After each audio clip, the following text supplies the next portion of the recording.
म्हणलं तरी काय वावगं ठरणार नाही.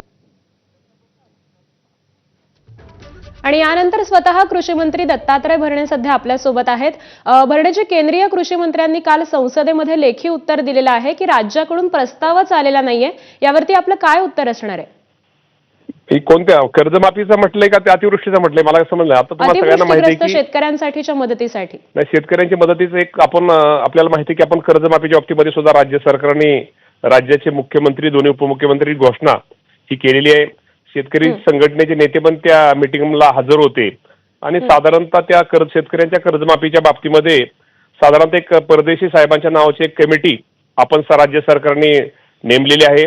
त्या कमिटीचा अहवाल साधारणतः एप्रिल महिन्यामध्ये आपल्याला शेतकऱ्यांना कशी कर्जमाफी दिली पाहिजे अहवाल येईल आणि तो अहवाल आल्यानंतर 30 जून पूर्वी शेतकऱ्याला कर्जमाफी राज्य सरकार करणार आहे.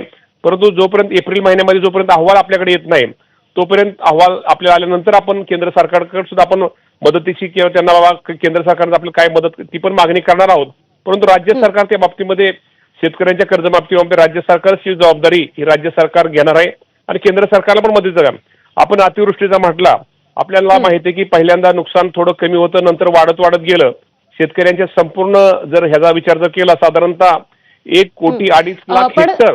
पण दत्तात्रयजी, तुम्ही असं म्हणताय की केंद्र सरकारने देखील मदत केली पाहिजे. केंद्र सरकारची समिती देखून येऊन गेलेली आहे, पाहणी देखील झालेली आहे, पण राज्याकडून काही प्रस्तावच गेलेला नाहीये. नाही, राज्याकडे प्रस्तावाचा प्रश्न आपण ते प्रस्ताव हा विषय मदत पुनर्वसनाचा असतो.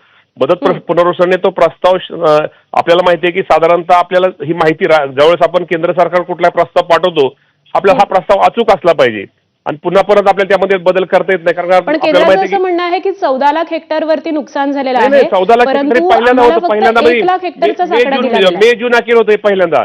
त्यानंतर पाऊस आपल्याकडे जो पडला सप्टेंबर ऑक्टोबर आपल्याला जास्त पाऊस त्यावेळेस पडला आपला, नंतर आपल्याला नुकसान वाढत गेलं. पहिल्यांदा 14 लाख हेक्टर पहिलं मी सांगितलं होतं ज्यावेळेस नुकसान झालं पहिलं जून अखेरचा होता तो. नंतर आपलं जून नंतर आपलं परत पाऊस भरणेजी, तुम्ही असं म्हणताय की नंतर पाऊस पडलेला आहे त्याची आकडेवारी यायची आहे, पण एकंदरीत सगळी परिस्थिती आपण पाहिली तर लवकरात लवकर हे व्हायला हवं होतं असं नाही का वाटत आपल्याला? नाही, ही आकडेवारी आलेली ही आकडेवारी साधारणतः 1 कोटी 2.5 लाख हेक्टरच्या वर आहे. साधारणतः राज्यामध्ये संपूर्ण जर नुकसानीचा आढावा जर घेतला शेतकऱ्यांच्या तर 1 कोटी 2.5 लाख हेक्टर एवढं नुकसानी झालेलं आहे. त्यामुळे ह्याला आपण राज्य सरकारने प्रस्तावच गेला नाहीये भरणेजी, हाच मुद्दा उपस्थित केला जातोय की आमच्याकडे प्रस्तावच आलेला नाहीये आणि त्यामुळे केंद्रानं मदत केलेली नाहीये. मी तुम्हाला आपल्या माध्यमातून माझे शेतकरी बांधवांना सांगतो की केंद्र सरकारकडे आपल्याला ज्यावेळेस आपण एखादी माहिती देतो ही अचूक असली पाहिजे. पहिल्यांदा नुकसान झालं नंतर परत वाढत वाढत नुकसान गेलं.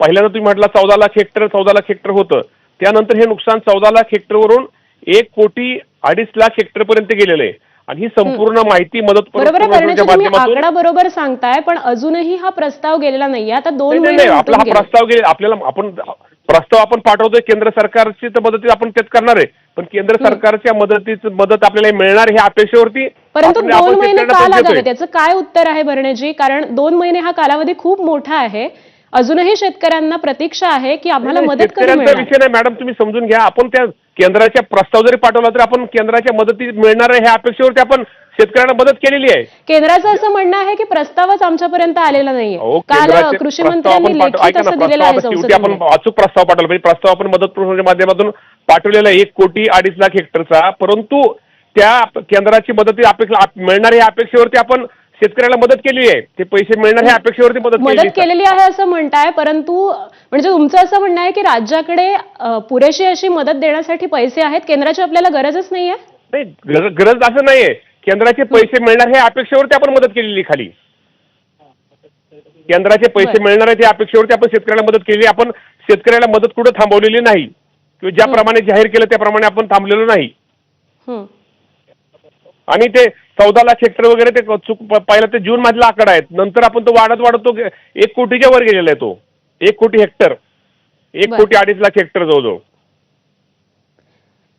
ठीक आहे भरणेजी, लवकरच हा प्रस्ताव केंद्राकडे जाईल अशी अपेक्षा आहे. धन्यवाद, तुम्ही प्रतिक्रिया दिलीत, आमच्याशी बातचीत केलीत, याबद्दल आभार.